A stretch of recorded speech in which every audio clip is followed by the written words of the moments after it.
the interest lines that I've put together. The first question that might have occurred to you with that title is, well, transform what?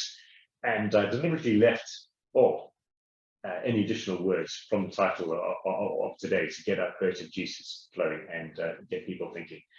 And my answer to that question is, if you're a software engineer or a software product manager or or a software architect or have any kind of interest in novel software patterns, then that can actually be everything. And that may be a very bold claim to make. Quickly I'll convince you during the course of this quick intro session. But before, let's start with a history of electronic information systems. I don't want to insult your intelligence by explaining to you what these all are, but for the purpose of actually setting some context, and also for people who are watching the recording later on, you may not necessarily have the background that you folks do. So, once upon a time, somebody thought it would be a really good idea to actually invent information systems that would process data electronically. And that was the origin of the notion of software. And this has been very, very successful since the 1950s. And our world has been completely and utterly transformed by the use of software. And one of the great outcomes from that has been the world's greatest information store, which is the World Wide Web. So in that sense, I'm very much preaching to convert it. Everybody here thinks that has been hugely beneficial, and most people in the room are pretty familiar with the concepts that I've described here. There is a but, however. So we as humans are very good at navigating the web and finding all sorts of interesting and ancillary data as we see the links that we do. But computers, bizarrely, are not able to do that nearly as well. And so that's, as most people here will know, is what's given rise to the notion of linked data. And that is by intent, the idea of actually structuring data such that computers can actually follow links in the way that humans can and actually make unexpected inference from it, and then derive greater insights into the data that are explored that way. And that then is what gives rise to us wanting to explore in a little bit more detail for what we mean by linked data. And again, this is very much orientated for people who will be watching this on recording, or those who are able to join us at some point during the day who are less familiar with this concept. But in essence, distilled from Tim Berners-Lee's notes of 2006, where he first articulated the idea of linked data, got these properties. So there are interlinked structured data that are navigable by machines, that can actually be accessed through semantic queries and not just conventional SQL type queries that most developers are familiar with, and for precision results from a very diverse range of data sets rather than from individual data sets or ones that have been carefully curated and harmonized and integrated, but also to provide for decentralized extensibility. That's a bit of a mouthful term. But what I mean by that is that people can actually enhance data sets by expanding their schemas and including additional descriptive information about them, which then gives rise to a greater insights about those data. And then finally, amongst other things, can also furnish fuzzy results from using inference by taking into account additional information that happen to be available from all the links that they follow.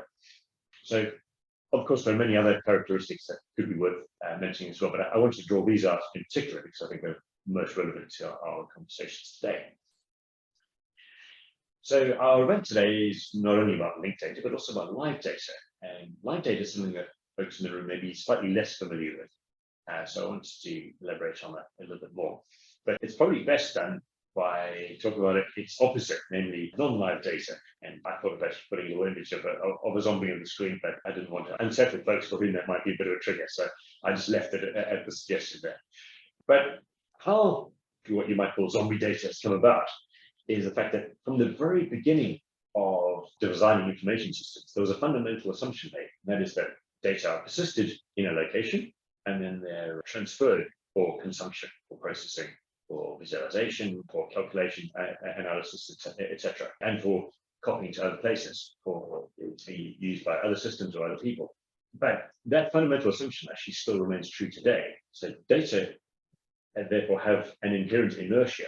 They're persisted in one place and they need to be transferred and processed in various ways in order to be useful. So even when you write data into a file or a database, to use the data in an application, you have to extract them from that store, transfer them over network, serialize them into objects, potentially in an application, process them into visual form so that people can actually see them, whether in text or in charts. And then it becomes especially acute when you've got data that change either frequently or in multiple places. And that means that they're at risk of becoming duplicative and then going out of sync as well. So therefore, they become inconsistent. And that starts to undermine the trustworthiness of those data. Because if you've got multiple systems or people editing the same data at the same time, then it's really hard to know not only which is the latest view on those data, but also which is the most accurate and whether there might perhaps have been conflicts that arise. I've got a couple of examples I'll be sharing later on, but this is just to give you the conceptual framework for it. And so, whilst an awful lot of systems recognize these issues and have put in place lots of effort to try and overcome them, the reality is that that takes a lot of effort, and it's the same type of problem being solved over and over again in different ways for different systems. And so that is actually a bit of a waste of engineering effort and capability when it could be focused more on creating differentiating value. Can I ask a question? By all means, So duplicative, what you say duplicative in itself wouldn't be a problem, but it is the cause of the risk of consistency. Yeah, it gives rise to consistency. Yeah. Right. Okay. Yeah, thanks for the clarifying question. Okay then, so what are live data? Well, this kind of data is, as George so nicely put it, is as up to date as physics allows.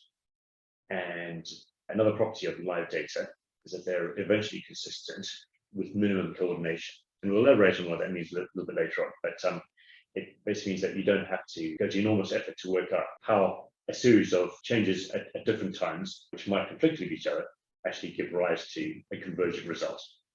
And there are some aspects of live data where you do actually need to have some coordination, which we can talk about later on. Just to give two examples, one is schema and the other is access control. But just to put it in SQL terms, most data manipulation languages at work is not going to need coordination. That change can be made independently, and therefore you can be confident in the outputs from that as actually being consistent. So, and that's one of the benefits of live data, in that they enable software to be written local first. So that actually gives benefits with regard to performance. So data can be persisted to the local device and then eventually replicated to all other instances of the data without necessarily that causing conflicts. And that basically means that lots of people, lots of systems can actually edit the same data at the same time, but without that data then becoming inconsistent. And that basically means that you can replicate data to wherever they're needed safely without having to invest massive amounts of engineering in solving that problem. Again, I'm aware that I'm speaking generalities without necessarily giving specific examples. I will come to those, so keep that question alive if it is one in your head. Does local first mean that it's only available to a select group of people? So that's more of an orthogonal property to access control, which is another important characteristic of data that you need to bear in mind. So when sharing data, it's important to have a good idea of who you want to see which data. There's definitely scope for some quite in-depth discussion around the circumstances under which that's desirable, and also how best to be able to offer people the means of being able to control that without making it too complex. So that's a very important consideration. So thanks for raising that. Okay. Can I ask a question? By all means. So I guess it is a new concept, right? So it is already in use, or is it in experimental stages? And if it is used, from who? Okay, that's a good question. So I've actually got a slide which will touch on that. So let me expand upon that slide to answer that question. And this is the slide. And so practically, how data are actually made live is through two techniques. So the first is known as operational transforms, and that's been around for quite a long time, actually. They were invented in 1989. And that's the mechanism by which, I don't know if anybody here has actually used Google Docs. If you have multiple people editing the same document at the same time, all the changes are actually mediated through their servers, which use operational transforms, which are specific algorithmic and algebraic techniques to minimize the conflicts that people make. They lend themselves well to text documents because they take account of many properties of textual data, and they've been very successful in that specific set of use cases. They do suffer from some disadvantages, namely, one of the biggest ones that they have to have centralized servers to actually mediate all those changes. because otherwise it becomes too complex to be able to do in a decentralized fashion. And the second technique, which is much newer, is CRDTs, or conflict-free replicated data types. And those, they've been around since about 2011 in concept at least. And relatively recently, a number of software libraries have started to emerge which actually implement CRDTs. Time doesn't allow in this section to go into that in very much more depth, but can certainly explore that in more detail in one of the later sessions if you'd like.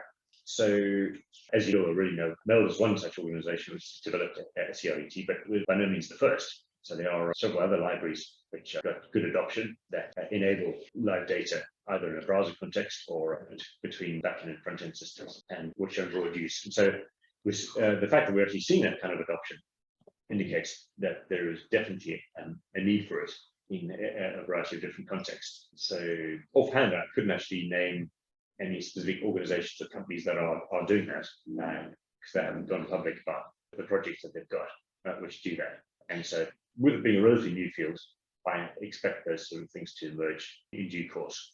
And so we'll have a fuller answer to your question there. Can I add? Please do. So where conflict-free replicated data types do exist in production, in large-scale systems, they tend to be within databases. So React was one of the first to have it. Redis has a CRDT mode. So it's constrained within the application, but it is used at scale. So what probably hasn't found large-scale adoption yet is CRDTs for local first, even though lots of people are experimenting with it. We know HackMD is probably using an operational transform, for example. So CRDTs are yet to find lots of adoption in the kind of mode we're talking about here. Okay, thanks, George. Alrighty, so the big question is how this relates to linked data. So when George and I were talking this through in quite a bit of detail as to what would actually make the most sense to what to do, we identified really that there's sort of two axes you can measure data on, either liveness or linkedness. So they sound like terrible terms. They're useful for our purpose here. And so the usefulness of data that are linked increases hugely because of the fact that they become easier for machines to navigate and therefore to make inference over, et cetera, et cetera. So I definitely don't need to sell the benefits of linked data to this assembled company, because most of you are very familiar with that. One of the drawbacks to linked data in the current form is that they still do have inertia. So they do suffer from some of the challenges that I outlined earlier on. And so would definitely benefit from being made live. In contrast, live data are all very well in and of themselves, in that they enable information to be replicated without people having to worry about conflicts between different systems, be they endpoints or servers or other types. But they, as George said, are very closely tied to specific applications. And so there's no real easy way for those live data to be made available outside of their context. So those live data which can be linked, then their world opens up hugely. And now suddenly you then have the combined benefits of both linked and live data. And our hypothesis is really that the whole will be greater than the sum of its parts for the different use cases that we've identified and want to talk about later on during the course of the day. In essence, practical steps for those who are curious as to how we can actually go about making linked data live are essentially to give it what you might term a virtual URI. So one that is less place specific and actually gives it that unique name in the way that linked data originally envisioned, but where it essentially dereferences to a local physical location. And so that is what makes it local first. And then if data that are currently live or potentially live, but not yet linked, are modeled through RDF, which then enables them to be much more easily made linked, that's one of the practical steps that then opens up those data to be usable in a much broader context, as I was describing a moment ago. And then to use CRDTs to actually give data inherent liveness and overcome their inertia. So these, if you like, are design principles you might draw from this, but over time, we intend to expand upon these as we ourselves get more experience with helping projects achieve these goals. Okay, so with regard to specific recommendations then for transforming software, whether this be new projects or ones that need to have liveness introduced to them, that is for any situations where they are likely to be data changing at the same time, just assume as a first order requirement, multi-editor shared state. And if that's borne in mind from the beginning, similar to bearing in mind security from the very beginning, you're much more likely to be able to achieve that. as part of the software goals. And accompanying that, writing a software local first, which then achieves a much more responsive experience for people using it, but without having to worry about this the synchronization aspect, which means you can then delegate the persistence of the software, and that is no longer an issue, or much less of an issue than it was before. Okay, so as far as outcomes concerned, well, this is really what we'd like to see from this. So for all software that require people to be using at the same time, to be live by default, then that opens up a lot more possibilities. And one of those is that information that used to just sit in silos in different systems and that needed challenging integration processes to bring it together can actually be federated much more easily. And that's a very big motivation for our collaboration with Nikhil and Undersource and Musa to be able to show how this actually works in practice, be able to federate data in such a way that both live and linked. And so that being the case, as with linked data today, we'd expect novel insights to be able to emerge from those data, especially where the data themselves are actually changing constantly. So that can be, say, in IoT context or financial context, where at the moment you have to pick a source, which is the reliable authoritative one.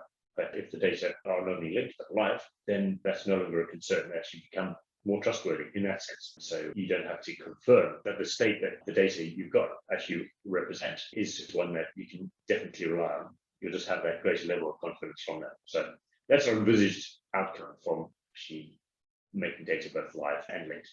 So these are some of the use cases and ideas that we've identified for live linked data. So travel itineraries, so it's obviously one very much uppermost in my mind recently, having just flown here on Monday. So when you book a flight, often you'll get an email confirmation, which has got the details of when your flight leaves, what terminal it's from, and a whole bunch of other characteristics. But then the airline might need to change the time of their flight because they have to adjust their schedules. And so they'll typically send you another email. If they're a bit more of a sophisticated airline, they'll have an app where those details will be recorded and it'll notify you if there's a change.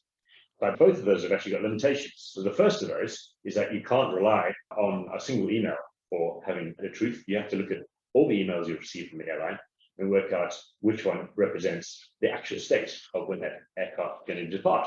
And usually it's the most recent one. So it's not a lot of effort, but it is some friction and some overhead. And what happens if the email gets lost? Well, then you have out-of-date information and you can't trust that. But if you're using the app, yes, you can definitely trust that that's up to date. But the only way of accessing that information is through the app. If you want to actually integrate the data from the airline in, say, a corporate travel system, or you've got your own aggregate app that you've written, which takes information not only about that flight detail, but also from the hotel you booked, maybe the car that you hired to your destination, the onus is on you to pull all that information together. And again, unless there happens to be an API you can access, you can't trust necessarily that the information you've got is up to date. And even then, you have to actually pull that API or listen out for events that tell you that information has changed.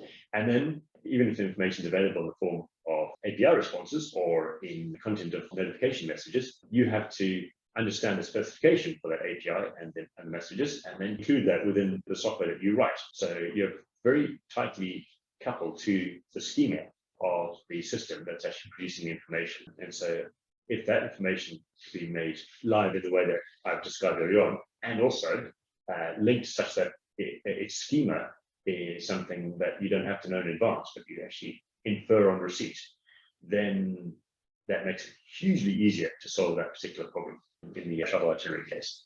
Another one would be in medicine. So I've spent a lot of time working with healthcare organizations over the last 10 years.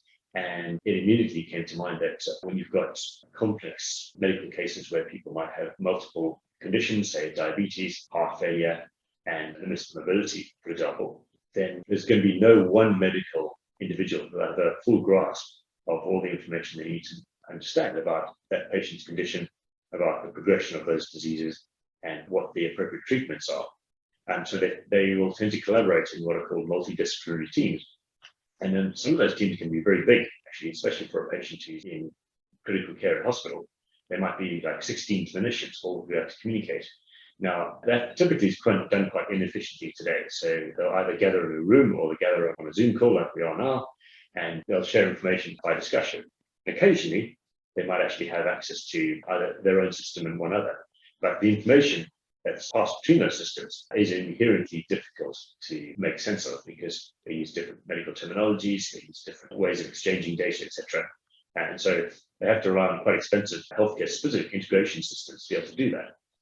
And so that, to me, seemed like an obvious place to use live link data because medical data inherently benefit from being linked because they use extensive vocabularies and ontologies and rely on a particular structure. And they also, semantics is absolutely vital. So if in one medical discipline, you're talking about a concept, so let's say dosage, you need to be absolutely certain when another clinician with a different specialty is talking about dosage, they actually mean exactly the same thing. And when they exchange information between their specialist systems, it actually refers to the same concept. So big data, authoritatively described by using RDF with reference to the schemas and the ontologies that give that authoritative definition for those terms and vocabularies is absolutely essential. It can be a matter of life and death. And then having the data live in that context means that everybody's got the latest information, even if multiple people make changes at the same time, all those converge to having a single source of truth, which happens to be distributed.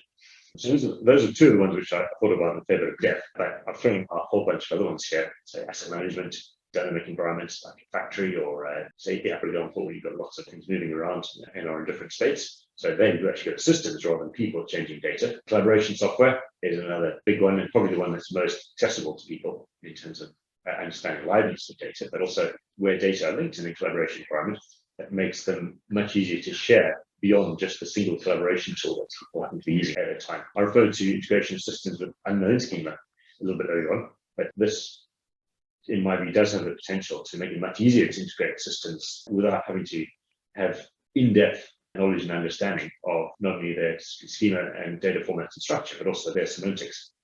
How do you envision that? I mean, so there's data in with one ontology and data in another ontology. My understanding is that you can only integrate this data if you first integrating the ontologies. Yeah, that's something we've actually been spending a lot of time working on within Federate timesheets, the collaboration we've been doing with Michiel, just to see how does this actually work in practice. And you're right to point that out because a lot of the effort actually goes into understanding what the mappings are between concepts in different ontologies. And what we would like to see over time is that a lot of those mappings start to become automatic or established by precedent.